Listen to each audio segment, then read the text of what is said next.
Salam sejahtera Bapak Ibu serta saudara-saudari semua. Untuk memulai renungan tentang firman Tuhan ini, marilah kita bersatu dalam doa.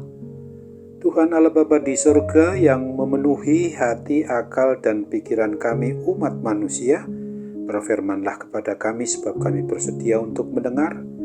Dan atas pertolongan Roh Kudus mampukan kami supaya boleh melaksanakan kebenaran firman-Mu itu di dalam hidup kami sehari-hari. Hanya dalam nama Tuhan Yesus kami bermohon kepadamu. Amin.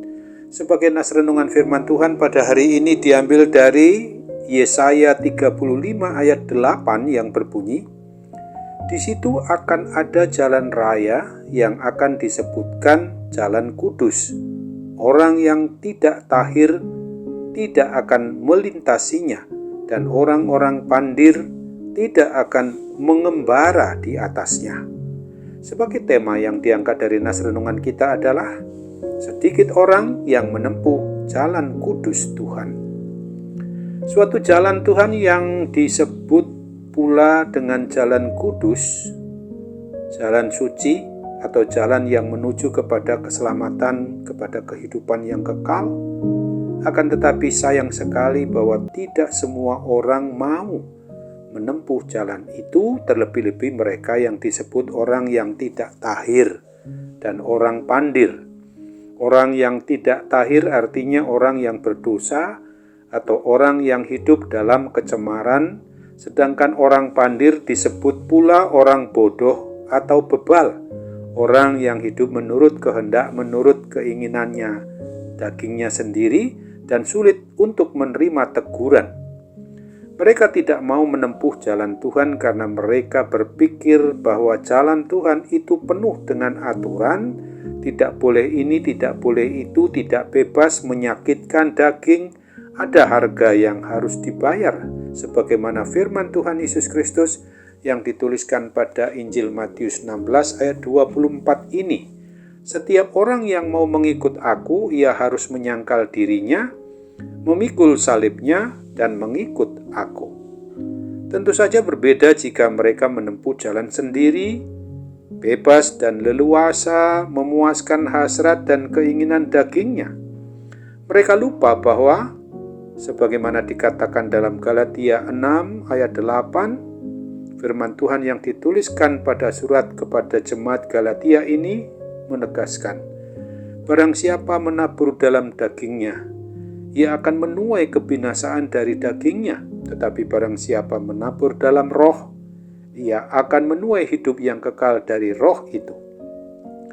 Injil Matius dengan sangat tegas dan jelas menggambarkan bahwa jalan Tuhan itu adalah pintu yang sesak dan jalan yang sempit.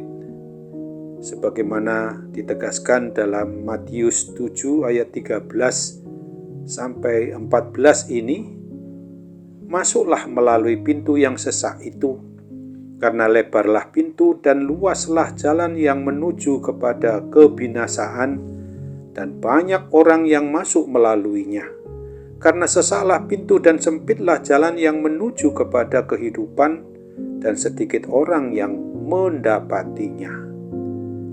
Banyak orang lebih memilih jalan yang lebar dan luas, jalan yang disangka orang lurus tetapi ujungnya menuju maut, sebagaimana juga ditegaskan dalam Amsal 14 ayat 12 itu. Sebagai orang yang beriman percaya kepada Kristus, kita ini perlu untuk mengetahui betul tentang status maupun keberadaan kita, bahwa kita adalah pribadi orang yang sudah ditahirkan dan dikuduskan, tapi bukan karena perbuatan baik kita, melainkan semata-mata karena anugerah Tuhan Yesus Kristus melalui pengorbanannya di atas kayu salib sekali untuk selama-lamanya. Oleh sebab itu, maka ingatlah akan firman Tuhan yang ditulis pada 1 Yohanes 1 ayat 7 ini, "Dan darah Yesus anaknya itu menyucikan kita daripada segala dosa." Mari kita tanya kepada diri kita masing-masing, disebut apakah jalan yang menuju kepada keselamatan kekal itu? Bagi kita, orang yang mengaku beriman percaya kepada Kristus, yang sudah disucikan, yang sudah dikuduskan oleh darah Tuhan Yesus Kristus, tentu saja dilayakkan dan diwajibkan untuk berjalan di jalan kudusnya, jalan kudus Tuhan itu. Sebagaimana firman Tuhan Yesus Kristus di dalam Yohanes 14 ayat 6 ini menegaskan kepada kita, Akulah jalan dan kebenaran dan hidup. Barang siapa yang percaya kepadanya tidak binasa, melainkan beroleh hidup yang kekal. Amin. Mari kita bersatu dalam doa.